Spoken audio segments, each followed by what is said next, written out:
وہ نہ صرف زوہی اور عمر کے افیئر سے واقف تھا بلکہ خود بھی کسی اور لڑکی سے کمنٹڈ تھا۔ یہ سب کچھ جانتے سمجھتے ہوئے بھی اس سے شادی کرنا زوہی کو موت کے برابر لگ رہا تھا۔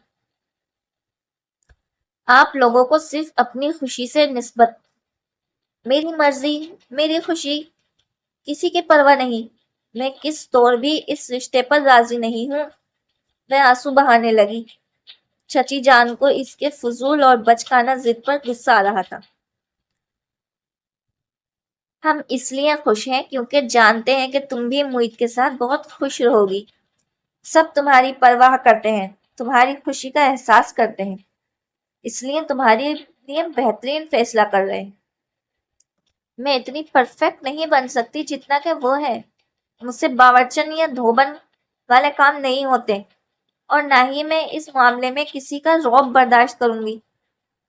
کل کو گھر کا ماحول خراب ہونے کا قصوروار مجھے مت ٹھہرائیے گا۔ اس نے آنکھیں رگڑتے ہوئے اپنے تین انہیں دھمکایا۔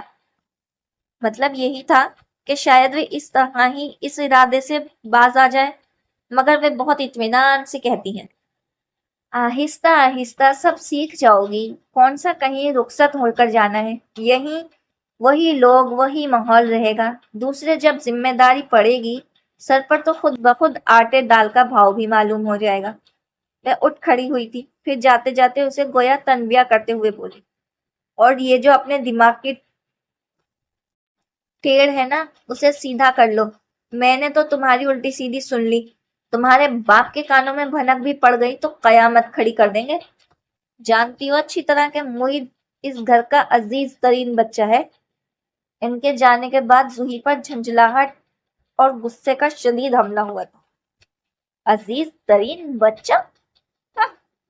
ایک میں ہی ناپسندیدہ ترین اور فالتو فرد ہوں۔ اس نے تکیہ اٹھا کر پرے پھینک دیا، بیڈ شیٹ گھسیٹ کر ایک طرف ڈال دی۔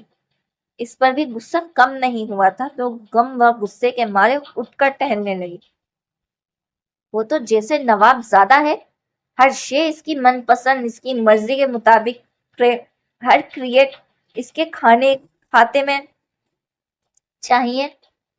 میں اپنے جذبات و احساسات پر پتھر رکھ کر اپنی تمام عمر کی خوشیوں کی قربانی دے کر ہی کیوں نہ اس کی شادی کے لیے حامی بھروں۔ کل کو یہی کہا جائے گا کہ موہت حسن نے زوہی جیسی پھوہڑ لڑکی سے شادی کر کے اس پر احسان کیا ہے، اس کے والد کی راج رکھی ہے۔ وہ کیا کہتے ہیں کہ دکھ سہل بھی فاختہ اور انڈے کھائے کوے۔ میاں مگر میں ایسا کبھی ہونے نہیں دوں گی موہت حسن۔ تمہارا یہ معصوم بچے والا امیج تو تہس نہس کر دوں گی۔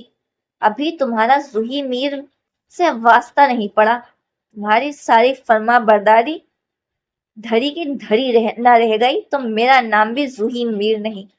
وہ بڑے اس مست انداز میں سوچ رہی تھی۔ وہ گھر پہنچا تو بھی اس کا موڈ بگڑا ہوا تھا۔ نگی نہیں آئی تھی۔ تائی جان نے یوں ہی پوچھ لیا تھا۔ صبا نے روک لیا اسے۔ حالی کا پتہ بھی تھا کہ میں کل اسلام آباد جا رہا ہوں۔ اسے تو موقع چاہیے دل کی بھڑاس نکالنے کا۔ بدمزگی سے بولا تو وہ اطمینان سے کہنے لگے، اچھا ہے، اس کا دل چاہ رہا ہوگا نگی سے بات کرنے کو۔ خود تو وہ کم ہی آ پاتی ہے، تو اس کا یہ مطلب تو نہیں ہوا کہ میری بیوی پر قبضہ کر لے۔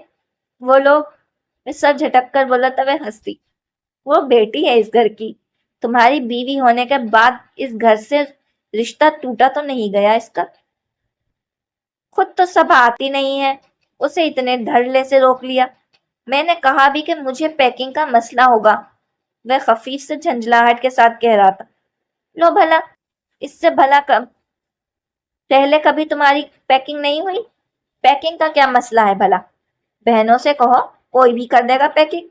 اور ویسے بھی تم کون سا اتنے زیادہ سامان ساتھ لے جاتے ہو؟ بیوی پر اتنی ذمہ داری مت ڈالو، اچھی بات نہیں۔ پہلی بار تو وہ رہنے گئی ہے۔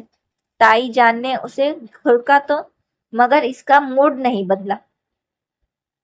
اسے رہ رہ کر نگی پر غصہ آ رہا تھا، جو اس کے خیالات سے واقف ہونے کے باوجود اتنے آرام سے وہاں رہنے پر راضی ہو گئی تھی۔ ہمرا اور زوہی تو سو گئی ہیں، چلو مجھے بتاؤ کون کون سی چیزیں پیک کرنی ہیں، میں کر دیتی ہوں، انہوں نے مصلحانہ انداز میں کہا تو وہ انہیں روک کر رہ گئے۔ آپ سوئیں جا کر، صبح دیکھی جائے گی، یوں بھی کون سا منہ اندھیرے سے نکلنا ہے، 9 بجے تک کا ٹائم ہوگا، تب دیکھ لیجیے گا، جیسی تمہاری مرضی۔ وہ اپنے کمرے میں چلی گئیں۔ چند لمحے وہیں کھڑے رہنے کے بعد وہ بھی ڈھیلے ڈھالے انداز میں اپنے کمرے کی طرف آ گیا۔ لائٹ آن کر کے پلٹا تو وہ ٹھٹک سا گیا۔